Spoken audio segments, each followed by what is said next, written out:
All right. You are watching. Well, some comedy. Have you already started? Yeah, I'm starting now.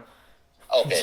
Hello there. You're watching some comedy reviews from who, you ask? From two award-winning comedy writers. Conducted over Skype during the coronavirus quarantine. You may not have much to do, so Jan, Vidal, the other guy on Skype, and myself, we are masters of staying inside and watching television. So we've, over the last few months of this year, I personally have been watching like a lot of stand-up comedy on Netflix, the Netflix specials, and Jan also watches whatever he can understand. I have to give you a little bit of context. He is a Spanish man, so he doesn't really understand much of what's happening. Not exactly Spanish. I don't know from where am I. So we're going to jump in with the first review of James Acaster. This is his book, Classic Scrapes. But we're going to jump in, talk about his 4 Netflix comedy specials on Netflix, which were released in 2018. Repertoire. James Acaster is my absolute favourite comedian of all time. But we're going to go to the Spanish man and see what his opinion is on Acaster's Repertoire. I really like James Acaster's comedy because they fix his comedy in no place, in no tangible places. He starts to speak about things not related with reality, and the surrealism of the spirit of James Acaster is what I love. There's a sentence that he says in the first of his 4 specials, which all of them go in and out of each other. You need to have seen the first in order to have seen the 4th. But there's a sentence that he says. He meets a woman. He says, "You see that woman over there? I'm gonna marry that woman." And later he talks about the breakup with this Romanian woman or whoever she was that he met at a party, and then he says a sentence that's like, I focus on her because it's easier. And I don't know, every time I see it, because I've seen it like 10 times, every time that I see that moment, I like it brings a tear to my eye. I don't know why, it's just like how he says it. He's very good at like creating an emotional roller coaster. Like you like he can make pressing a button funny. He can make being on his knees and standing up funny. It doesn't work for me that it works for you. For me, for example, is the capacity to recreate some scenes from nothing. And he has his ability and to change the ¿cómo se llama? El tema. The topic. To change the topic and you don't know how it happens because it's stupidity beyond stupidity or followed by a stupid topic. And the recreation has this background and all this weight that you are talking about. All the reality is masked by a joke, but it's the recreation of the joke because he's an actor. He's probably a theater actor, and he gives the mimic, and you can imagine where is he in all the expressions that he talk about. He's not an actor. He used to be a drummer. Well, yeah. I don't know the difference. A drummer is a person that plays the drums. A drummer? Yeah. Okay. I understood drama. Right. Okay. Yeah. Right. I understand that. Yeah.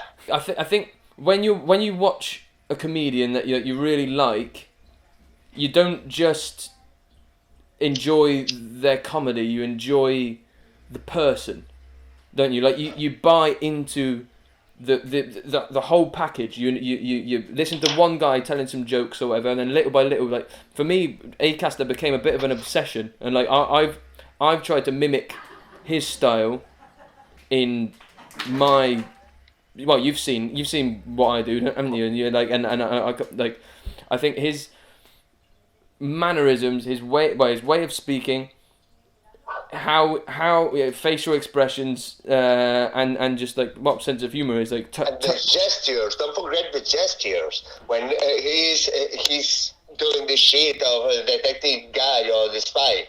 The spy. Pat Springleaf. Yeah. Springleaf. This is brilliant, and I think that he has a big influence from other British comedians like Monty Python, for example. Yeah, I can see these kind of sketches, but he's doing it himself. Only him in a stage. My name is James Acaster. Favourite number? Umpteen. It sounds big, but it's in the teens. One thing that I want to talk about as well is his choice, like the choices that he makes when he is like setting up a joke or creating a metaphor, right? I don't know if you can remember this, but he talks about Dr. Pepper. Dr. Pepper is of all the drinks that he could have chosen to have making a joke about, he chose Dr. Pepper. So you're already thinking like, right, yeah, that's a bit weird. And everyone has had some experience with Dr. Pepper in their life. First thing, Dr. Pepper is a funny name. It's the first thing that works in this. Dr. Pepper. Yeah. What, a drink? Exactly, a drink. What, a drink? He chooses Dr. Pepper, so it sounds funny. It's a funny name for a drink, and then he says that drink is a mystery. The drink is an enigma. So you're like, right, okay, that's true. And then how he describes, like his wording, his choice of words to describe what Dr. Pepper tastes like. He says it tastes like a sexy battery. Have you ever tried the battery? Yeah. The taste of a battery? No, exactly, but a sexy it's because one. Of this. Yeah, but and then he says the can, it says mixed fruits. Yeah. But this doesn't taste like fruit. Nothing more. Yeah. Nothing more. There is no fruit in this can. No bloody fruits in there. He never talks about a difficult topic, does he? Like, really? But it's the hard thing to use the easy topics to speak about difficult stuff. Well, he's not using it. What I like from James Acaster is not pretending to inspire people or to talk about his shit. Normally, he's just taking all these things. I don't know why.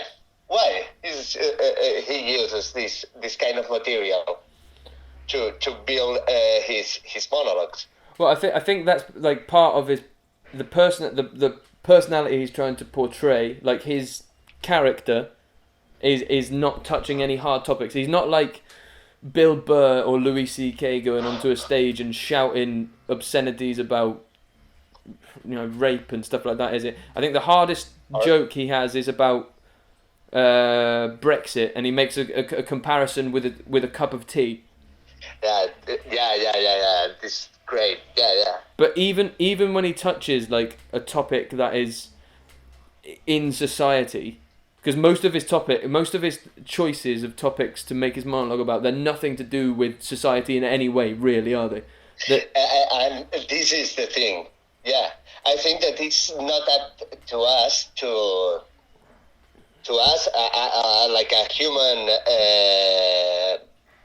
beings, no? Yeah. Like it's not up to us the resolution of the world, and his comedy. I enjoy a lot of it because there is no pretension. He's always speaking about apparently stupid things, but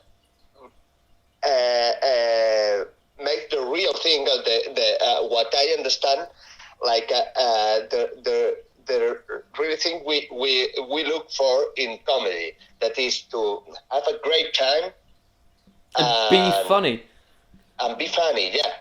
That's just it. Be funny. He's Marmite. Do you know what Marmite means? Yeah. You told but explain to me again.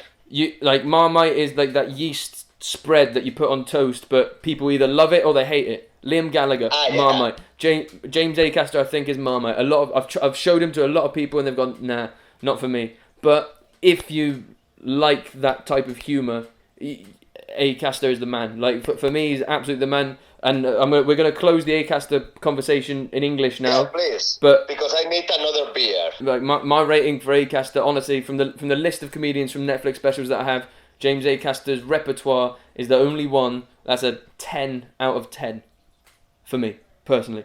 What's your rating?